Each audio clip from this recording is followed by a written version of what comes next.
여러분 안녕하십니까? 대한민국 대표 경제 뉴스 뉴스플러스 시작합니다. 한국은행이 사상 첫 금리 0.5%포인트 인상, 빅스텝을 단행했습니다. 빅스텝이 우리 증시와 경제에 미칠 영향부터 자세히 진단합니다. 먼저 정희영 기자입니다. 한국은행 금융통화위원회가 만장일치로 사상 첫 빅스텝을 결정했습니다.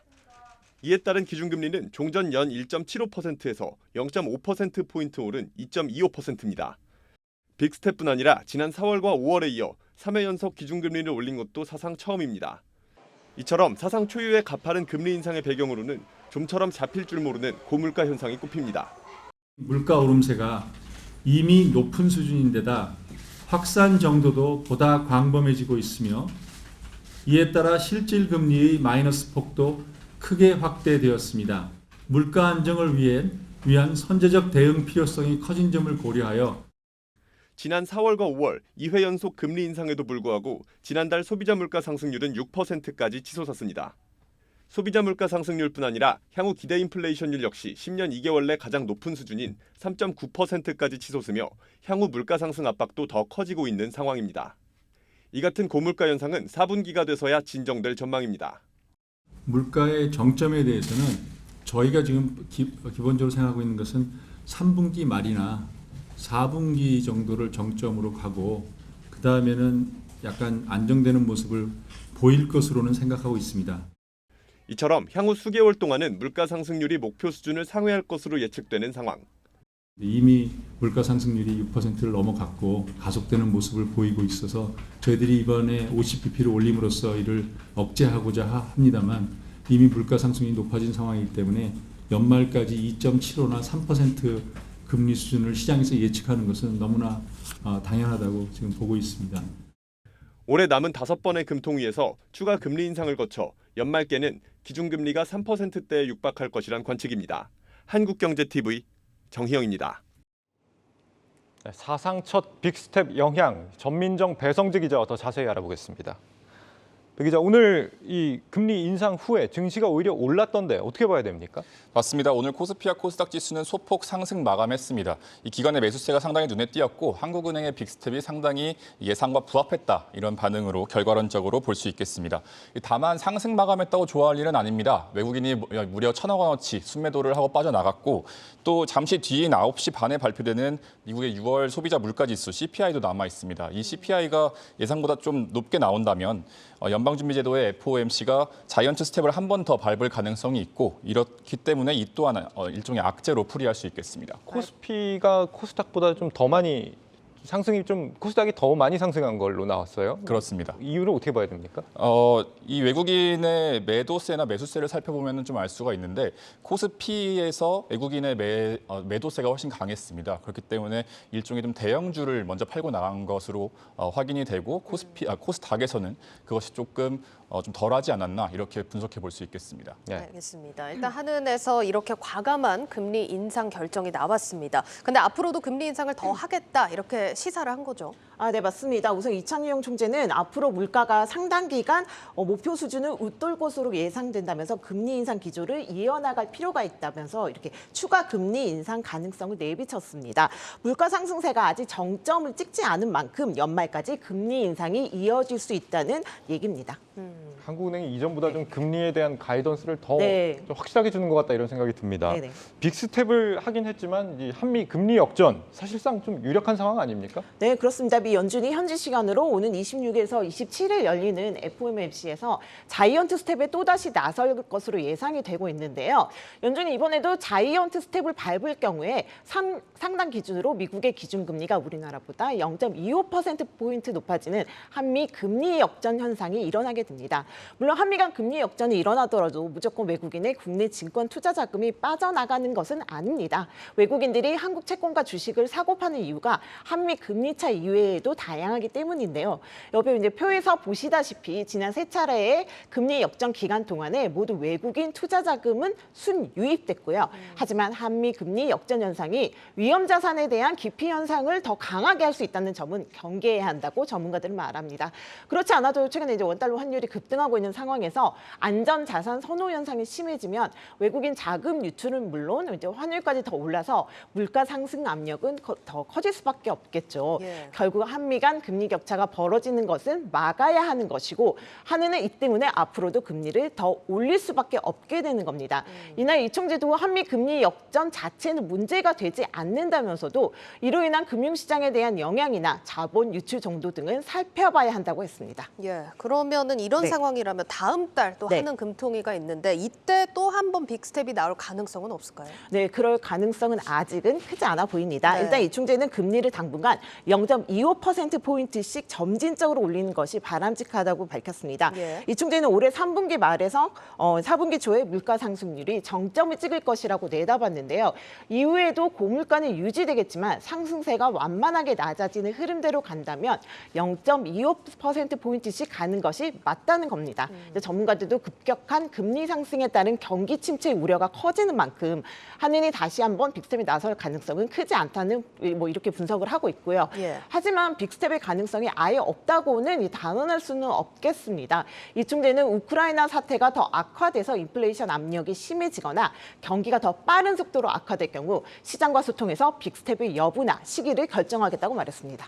그렇다면 이런 빅스텝이 어떤 영향을 앞으로 주게 될지 좀 더 자세하게 분석을 해보죠. 일단 증시에는 어떤 영향을 줄 걸로 보입니까? 이 코스피 코스닥 지수는 이슈를 먼저 선반영하는 선행 지수입니다. 예. 한미 기준금리가 역전할 때 우리가 우려하는 두 가지가 있죠. 즉 환율 상승과 외국인 투자자 이탈 두 가지가 있는데 이미 이게 벌어지고 있지 않습니까? 예. 원달러 환율은 어제 연중 최고치를 갈아치웠고 외국인 투자자 비율도 지금 바닥입니다. 금융감독원 자료에 따르면 지난달 국내에서 외국인 자금 총 4조 8천억 원이 빠져나갔습니다. 이로써 상장 주식 시가총액에서 외국인이 차지하는 비중도 26.4%까지 내려갔는데 이게 글로벌 금융위기 이후에 2009년 이후의 최저 수준입니다. 네, 뭐 앞서 정 기자와 살펴봤을 때는 뭐 외국인들 이탈 뭐 크지 않았다 지금까지 역전 기간에서는 네네. 그렇게 얘기를 했습니다만 실제로 나타나는 거는 선행적으로 좀 많이 빠져나가고 있는 이런 모습인 걸로 보이고 환율 상승과 이 외국인 이탈 이어지는 중이다. 오늘 하는 결정에 대해서 이 증권가는 그러면 어떤 반응을 좀 보이고 있습니까? 두 가지가 좀 겹쳤다라는 반응이 나오고 있습니다. 이 빅스텝과 금리 역전 두 가지인데요. 금융투자업계 한 관계자는 이 한은의 빅스텝 단행 하나만도 버거운데 한미 금리 역전까지 겹쳤다 이러면서 하반기에 힘겨운 행보를 예상한다고 말했습니다. 또 기준금리 인상이 물가를 잡기 위해서 어쩔 수 없이 이제 시작이 됐다지만 시중 자금이 메마를 수 있다는 우려의 목소리도 나옵니다. 네, 그러니까 금리 올리니까 유동성이 위축이 되는데 금리 역전 문제까지 뭐 이중고가 나타날 우려가 있다 뭐 이런 부분인 것 같네요. 과거에 금리 올렸을 때 주가 흐름도 좀 분석을 해봤다고요. 네, 맞습니다. 역사적으로 금통위가 금리 인상을 한 뒤에 주가가 대부분 떨어집니다. 보통 하락한 경우가 많았는데 특히 지금의 인플레이션이 지금 단기간에 잡히지 않으면 코스피가 2,000선까지도 밀릴 수 있다. 이런 분석도 나오고 있습니다. 홍원표 기자의 리포트로 자세히 보시겠습니다. 지난 2000년부터 총 248번의 금융통화위원회 중 금리 인상을 결정한 것은 21번. 이 중 15번은 주가가 하락했습니다. 금리를 내렸을 때 주가 상승과 하락이 비슷했던 것과 비교하면 금리 인상은 주가에 부담을 주는 요인이라는 분석입니다. 금리를 인상하게 되면 주식시장으로 들어온 자금이 예적금이나 채권 등 안전자산으로 빠져나갈 가능성이 높습니다. 특히 우리나라와 미국의 금리 역전도 예상돼 외국인의 증시 이탈도 불가피해 보입니다. 증권가에서 예상하는 우리나라와 미국의 기준금리는 3분기에 2.5%와 2.75%입니다. 연말에는 3%와 3.5%로 더 벌어집니다. 다만 금리 역전 자체가 증시에 미치는 영향은 크지 않다는 의견도 있습니다. 미국 금리 인상 기조가 계속 진행이 된다고 하면은 좀 부담이 될 수 있을 거예요. 그런데 아마 75하고 그다음에 50하고 나서 그다음에는 좀 쉬어갈 가능성이 있거든요. 이제 경기 우려도 있고 그다음 그런 시나리오 하에서는 그렇게 영향은 크지 않다. 유가를 비롯한 원자재 가격이 안정된다면 금리 인상에 대한 속도 조절이 가능하고 내년에는 미국이 금리 인하도 가능하다는 설명입니다. 향후 금리 인상과 긴축 강도 여부는 오늘 밤 발표 예정인 미국의 6월 소비자 물가지수가 결정할 것으로 보입니다. 가장 중요한 거는 오늘 발표되는 미국 소비자 물가일 것 같고요. 예상치를 상회하면 다시 한번 또 시장 충격은 있을 것 같고, 인플레이션이 좀 피크아웃했다라는 좀 시그널이 있어야만이 향후 중앙은행들의 금리 인상 행보도 좀 완화될 수가 있을 거고, 그러면서 이제 경기 침체 우려도 좀 완화될 여지가 있기 때문에 다만 6월 소비자 물가지수가 예상치를 크게 웃돌고 인플레이션이 장기화된다면 코스피는 2,000까지 내려갈 수 있다고 내다봤습니다. 2280선이 후행 PBR 0.9배로 어느 정도의 침체를 좀 반영한 지수라고 좀 보는데 안에 하나 뭐 인플레이션이 정말 장기화되고 스태그플레이션까지 현실화된다고 하면 2008년 금융위기 수준까지의 시장 충격이 있을 수도 있는 부분인 거고 후행 PBR이 0.8배까지도 밀릴 수 있는 가능성도 배제할 수는 없거든요. 예측하기 싫지만 뭐 2000포인트까지도 밀릴 가능성이 있는 거기 때문에 미국의 2분기 실적 발표와 7월 FOMC, 8월 우리나라의 금통위 등 여전히 증시에 충격을 줄 수 있는 이벤트는 첩첩산중으로 쌓여 있습니다. 한국경제TV 홍원표입니다. 네, 다음으로 살펴볼 부분은 이 빅스텝 결정이 우리 기업들한테 미칠 부담은 얼마나 되냐 하는 부분입니다. 정 기자, 이게 예측 결과가 상당하다면서요? 네, 대한상의가 이제 이번 하는 빅스텝 발표하기 전에 시뮬레이션한 결과를 보면요. 예. 하는 빅스텝에 나설 경우에 기업들의 이자 부담이 연간 4조 원 가까이 늘어나는 것으로 분석이 됐습니다. 예. 특히 매출 규모가 크지 않고 신용 등급이 낮아서 주식 채권 발행보다 은행 대출에 크게 의존하고 있는 중소기업들의 충격은 더 큰데요. 중소기업의 연간 이자 부담 증가액은 2조 8천억 원으로 대기업 1조 1천억 원의 2배에 달하는 수준입니다. 예, 이게 물가 부담을 막으려고 금리를 올리는 건데 이번에는 이자 부담이 또 걱정이네요. 맞습니다. 말씀하신 대로 이제 은행을 통해서 자금 조달량이 많은 기업들이 위험군으로 꼽히는데 예. 특히 일부 중소기업이나 이제 뭐 주식이나 채권 발행량보다 은행을 통한 자금 조달량이 많은 이런 기업들이 이자 부담이 늘어날 전망입니다. 구체적으로는 항공업종이 대표적으로 꼽힙니다. 항공업종은 이 여객 감소로 적자가 이어지던 이 코로나 상황 속에서 신종 자본증권이라고 하죠. 영구채를 발행을 하기도 했어서 이자 부담이 적지 않을 전망입니다. 1분기 사업보고서 기준으로 금리 1%가 인상되면 대한항공은 450억 원, 그리고 아시아나는 328억 원의 이자 비용을 더 내야 하는 상황입니다. 예. 또 여기에 더해서 이 자동차 업계의 경우에 금리 인상이 소비 위축으로 이어지지 않을까 우려하는 분위기인데요. 자동차의 경우에 우리가 이제 100% 현금을 내고 사지는 않잖아요. 그렇죠. 그렇기 때문에 이 할부 상품의 이자 부담이 커지면서 새 차 구매를 좀 주저할 수 있지 않을까 이런 어떤 우려의 목소리가 커지고 있는 상황입니다. 코로나를 대출로 버텨오던 업종들 그리고 대출을 활용해서 돈을 버는 이런 업종들이 좀 타격을 많이 보겠다 이거네요. 예, 그리고 뭐 부동산 시장도 사실 뭐 이번 인상으로 더 오르는 건 아무래도 좀 쉽지 않아 보입니다. 부동산 시장이 좀 침체되면서 타격을 받는 업종도 있겠죠. 맞습니다. 건설업종인데 이제 건설업종은 안 그래도 이제 위기에 좀 빠져 있었죠. 건설업종은 이 원자재 가격 급등에 발목이 이제 잡힌 대표적인 업종 중에 하나였는데 2분기 실적 쇼크를 앞두고 있습니다. 이제 하나증권에 따르면 올해 2분기 주요 건설사 4곳에 합산 영업이익이 전년 동기 대비 3.5% 감소할 전망입니다. 이처럼 건설 자체에도 문제가 있었지만 수요도 문제입니다. 이제 올해부터 시작된 부동산 경기 하락세가 기준금리 인상과 함께 더 가팔라지지 않을까 이런 전망이 나옵니다. 한국부동산원 자료인데요. 지난주 서울 아파트값이 강남 3구와 용산구를 제외하고 전 지역에서 하락했습니다. 그렇기 때문에 이제 기준금리가 오르면서 대출금리도 오르고 또 결국에 분양 수요도 위축될 수 있기 때문에 하반기 건설주들의 전망에도 좀 먹구름이 끼지 않았느냐 이런 분석들이 나오고 있습니다. 알겠습니다. 자, 그러면 반대로 금융주는 좀 어떻게 봐야 될지 궁금한데 보통 금리가 오르면 금융주에는 이득이다. 이런 좀 공식이 좀 유효하잖아요. 맞습니다. 보통 그렇게 생각할 수 있는데 예. 지금은 이제 예외라고 볼 수 있겠습니다. 첫 번째로는 이복현 금융감독원장이 지나친 이자 장사에 대해서 엄포를 놨었습니다. 기억을 아마 하실 텐데요. 이 원장은 이 은행들의 지나친 이익 추구가 좀 그거에 대한 비판이 커지고 있다. 이런 경고를 내놓은 바가 있습니다.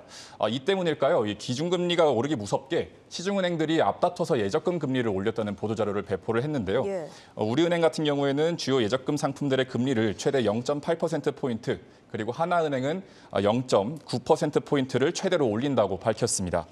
여기에 더해서 환율이 크게 오르자 이제 환손실에 대한 가능성도 크게 대두가 됩니다. 은행들이 지금 보유 중인 외화 채권이나 채무를 원화로 바꿀 때 이제 이때 발생하는 어떤 비용을 외화 환산 손실이라고 이야기를 하는데요. 네. 이 손실이 커질 수 있다는 겁니다. 특히 외환은행과의 합병 과정에서 외화 자산이 크게 늘은 하나금융이 타격이 좀 클 수 있다 이런 전망이 나오는데 증권가에서는 이 하나금융의 실적이 부진할 거라는 전망과 함께 원달러 환율 상승에 따른 외화 환산 손실이 1,000억 원을 넘을 것이다. 이런 목소리도 예상도 나오고 있는 상황입니다. 네, 기업들 영향 얘기 들어봤고 이번에는 가계 부분 얘기를 네. 한번 들어보죠. 지금 당장 대출 받으신 분들이 이자 부담 어떡합니까?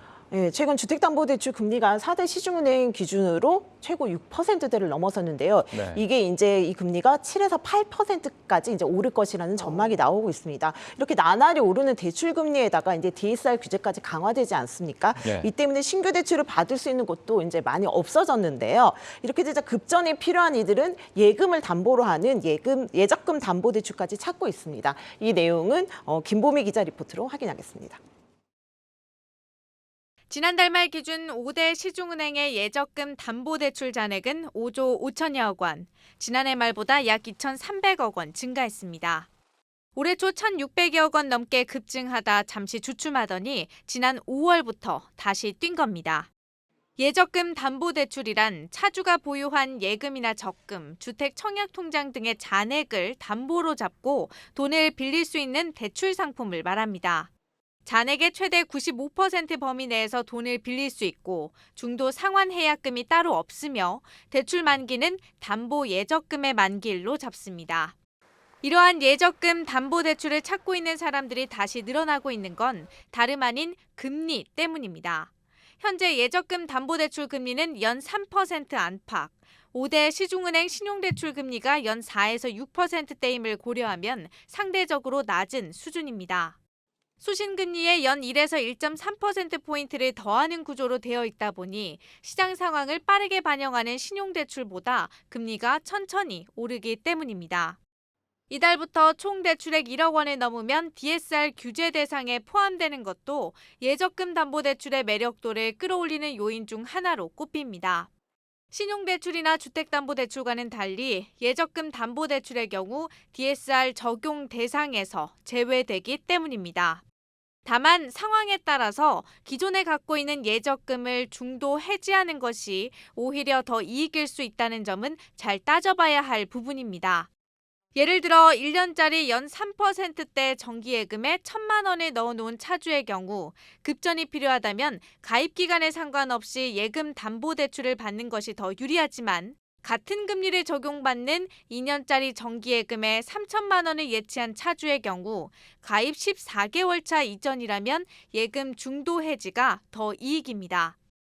예적금의 가입 기간과 자녀 만기, 대출 신청액, 대출 상환 시기 등의 조건을 다각도로 고려해봐야 한다는 의미입니다. 한국경제TV 김보미입니다. 이자 부담이 커진다는 건 그만큼 가계 소비 여력도 줄어든다는 얘기인데 좀 걱정이 되는 부분입니다. 이렇게 부담이 커진 걸 어떻게든 줄여보려고 하는 움직임도 활발하다면서요. 네, 금리 인상이 계속되면서 일명 대출 갈아타기라고 하죠. 예. 이런 대환 대출 이용자도 크게 늘고 있는데요. 특히 연 10%대 금리를 적용받고 있는 중저 신용자들의 대출 이동이 가장 활발한 것으로 나타났습니다. 이 내용은 장슬기 기자가 전합니다. 금리 인상이 지속되자 일명 대출 갈아타기로 불리는 대환대출 이용자도 크게 늘고 있습니다. 특히 연 10%대 금리를 적용받는 중저신용자들의 대출 이동이 가장 활발한 것으로 나타났습니다. 한 저축은행의 대출 갈아타기 서비스 이용 데이터를 분석한 결과 전체 이용자 중 약 65%가 신용점수 530점에서 830점 사이의 중저신용자였습니다. 이들이 갈아탄 대출의 평균 금리는 연 14.2% 수준, 평균 대출액은 1,600만 원으로 이들은 갈아타기를 통해 약 2.07%포인트 금리를 낮춘 것으로 확인됐습니다.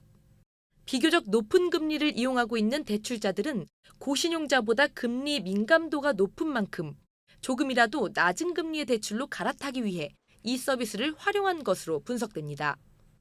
고객님들이 받으실 수 있는 최적의 금리 또 한도의 조건을 조회해 보실 수 있는 이제 서비스인데요. 그 서비스에 실제 서비스 신청을 하시는 고객 수가 월 단위로 보면 2배 이상씩 계속 늘어나고 있습니다. 현재 일부 핀테크사들도 대출 비교 서비스를 통해 고금리 대출자들의 대출 갈아타기를 지원하고 있습니다. 다른 금융사들의 대출금리 비교까지 가능해지자 금융사들 사이에서도 경쟁이 치열해지며 금리 인상기에 오히려 금리를 낮추는 현상까지 나타납니다. 실제 시중은행의 신용대출 평균금리는 최근 기준금리 인상에 따라 오름세를 보이고 있지만 제2금융권인 저축은행의 금리는 오히려 떨어지고 있습니다. 여기에 한은의 빅스텝까지 더해지면서 대출 시장의 충격이 불가피해진 상황. 금리 민감도가 더욱 높아질 수밖에 없는 만큼 이자 부담을 줄이려는 고금리 대출자들의 빚 이동 역시 더욱 활발해질 것으로 전망됩니다. 한국경제TV 장슬기입니다. 네, 대환 대출이 늘고 있다, 이용액이. 이 얘기는 어떻게 보면 그만큼 대출자들이 느끼는 빚 부담도 심해지고 있다, 이런 말이 될 텐데, 이 가장 문제가 되는 건 역시 이제 소상공인 및 취약차주들일 것 같습니다. 대책이 좀 필요하겠는데요. 네, 정부도 여기에 동의를 했습니다. 이제 금리 인상으로 취약차주가 가장 큰 고통을 받을 것으로 예상을 하고 이들의 어려움을 덜어주는데 정책적인 노력을 집중하겠다는 방침입니다. 우선 9월 코로나19 금융지원 조치가 끝나더라도 빚을 갚지 못할 정도로 어려운 소상공인이나 자영업자들을 대상으로 가칭, 소상공인 새 출발 기금을 통해 상환 유예나 원리금 분할 상환, 대출금리 인하 등 채무 조정을 해줄 방침이고요. 또 이금융권 등에서 연 7%가 넘는 고금리로 돈을 빌렸던 소상공인의 경우에는 신용보증기금의 보증 지원을 통해서 7% 아래의 대출로 이렇게 갈아탈 수 있도록 지원하기로 했습니다. 네, 그리고 변동금리 주담대로 이제 이자 부담이 커진 가계를 위해서는요, 장기 고정금리 정책 모기제로 갈아타게 해주는 안심 전환 대출을 내년까지 40조 원 규모로 공급하겠다고 했습니다.